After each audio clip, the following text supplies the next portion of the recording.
scattered as expected. A sample of DNA was then entered into the vacuum tube and they measured the photons again. They found that the particles of light aligned themselves along the axis of the DNA. Then, as they removed the DNA sample, the photons remained aligned to the same form of the DNA even though no DNA was present.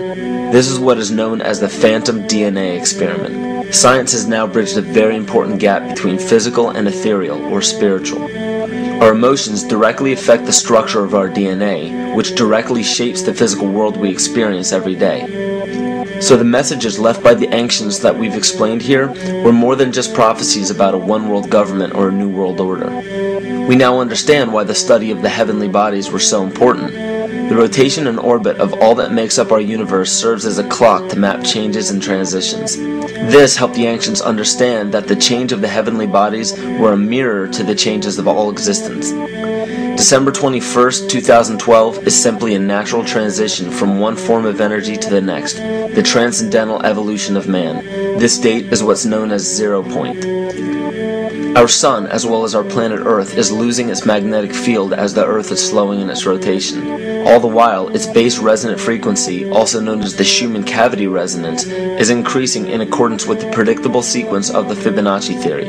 At a cellular level, our bodies respond to an electromagnetic pulse. The ancients called this the sacred circuit. The cells receive this pulse from the brain, which receives its pulse from the heart, which receives its pulse from the earth. This pulse comes from the solar system, which from there comes from the galaxy, which ultimately comes from our entire universe. We literally share a pulse with all of existence. Yet another example of everything being one. For as long as scientists have been recording the Earth's pulse, it has remained at approximately 7.8 cycles per second. This was a constant fixed number until 1986 into 1987. It rapidly began increasing to about 9 cycles per second in 1996. So in one decade, it increased by about 2 cycles per second. By 2012, this pulse will be right around 13 cycles per second, just as the Fibonacci theory indicates. What does this mean for humanity?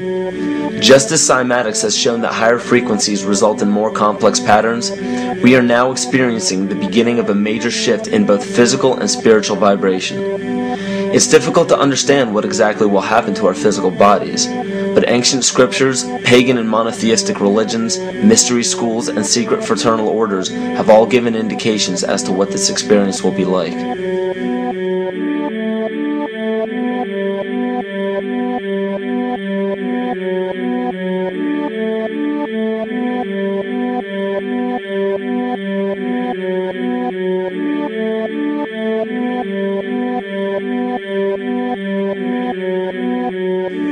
This will be the shift of the ages, the transcendental period of monumental changes to humanity. Those unprepared for this transition will likely not be able to cope with the rapid changes in the psyche. The only way to prepare for what is to come is what we have sought after for our entire lives: truth. Not the truth about governments, commerce, religions, terrorism, or anything external, but the truth within ourselves, within our psyche and our shadow self. Especially in Western cultures, we are taught that being normal means only being happy and never sad, only loving and never angry, only forgiving and never jealous. This sounds plausible, but it is not. We are not meant to repress any negative emotions because it causes imbalance. To conquer our emotions, we must embrace them, not fight them. We must acknowledge them and allow them to serve their purpose as we learn from them. The ancient Essene culture left teachings dating back about 6,000 years. They taught that our relationships with one another, with the universe, and with situations and events are mirrors of the parts of our psyche that need to be cleansed. Author Greg Braden beautifully explains this entire segment at great length in his work. His hard work and understanding of these subjects contributed largely to the marriage between science and spirituality. It is very important to understand that when you fear loss, fear death, fear war, fear terrorism, or fear change, you are giving others the ability to control you based on those fears. When you fight against poverty or against racism, when you fight for relationships or for freedom, you are outwardly attempting to repress that which has been placed before you to conquer inwardly. These situations are mirrors of our fears. This is why it is important to love and only love. Love those who stand with you, but especially those who stand against you. Don't look at your fears as a threat. Rather understand that this material world is only a physical manifestation of either the love or fear in your consciousness. It's as plain as day. All you need to conquer in your life is in your face. If you want to understand what your true inner fears are, analyze your ambitions and your inhibitions. Everything explained here about the esoteric agenda of the elite few at the very top is nothing to fear. They have been at work for thousands of years behind the scenes to manipulate humanity, and it has worked. Until now. It's very easy for any system of thought, religious or otherwise, that comes along. It's very easy to play on that, to play on our insecurities, to assure us all is well, we'll all be taken care of. We lap that up. So don't blame religion. Blame our own insecurities, which has allowed religion to flourish, and which has allowed so many systems of thought that are disempowering to flourish throughout human history. That's why we can't get out of it. Ron Sakeley, Department Chairman, Chemistry, University of California, Berkeley, showed that DNA acts as an antenna for cellular upregulation. The primary function they taught us about what DNA is about. It's a receiver and transmitter of photons, light and phonon sound. For what? Cellular upregulation, meaning that their water molecules, the pyramid power around the DNA spiral energizing strands, are taking in the spiritual energy of love vibrations and then sending it out for manifesting, precipitating in a quantum field, the physical matter of the body. These are hertz, frequencies, or cycles per second that the musicians can retune their instruments to play and experiment with. Why? Again, these are the Creator's musical scale, the original solfeggio, buried for 3,000 years in the Bible.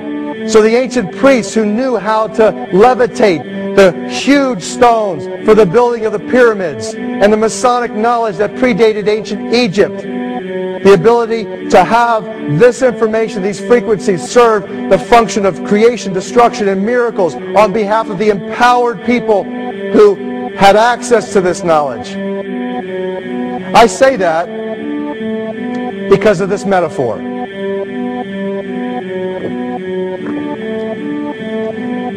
This is the difference between the power of our Creator and anything else, particularly evil. That you can go into a pitch black room full of evil, full of darkness, and light a little candle, and instantly that darkness flees. But you can't do the opposite.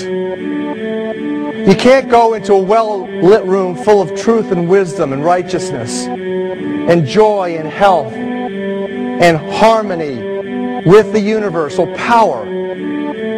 You can't take any amount of darkness and go into that well-lit room and have any effect whatsoever. That is the metaphor which I frequently think of when I think that I'm not empowered. It is the greatest lesson for me, and I think for everybody else, to know that we're on the winning side and that we win in the end. As you are watching this, understand that it is not a fight to be fought. It is not a war to be waged. No gun rights have to be exercised. Not a finger has to be lifted. Most people wonder how one person can make a difference. They ask that if all this is so simple and this information is available, why hasn't someone else conquered their fears and changed the world for everyone else? This is the most difficult and beautiful conundrum to our lives. Your reality affects you and only you. Your curiosity has led you to this genre of information to serve a very specific purpose in your life. To understand visually how the universe is truly a hologram, a math professor at Yale University developed the formula that is plugged into a computer program. Named after him, the Mandelbrot set shows a seemingly disorganized pattern. But no matter how far you zoom into the design, you will always find the same pattern within the whole pattern. Each fractal, broken down infinitely, will always reflect the whole. When one fractal changes its pattern, the sum total of the whole pattern changes along with it. This exemplifies that the whole world does not need to be awoken. There is no race to inform the 6 billion people on this planet of this message. It is only important that you, personally, learn to conquer your innermost fears and learn to love. When you see your fears for what they are and master your emotions, then, and only then, will you truly be free.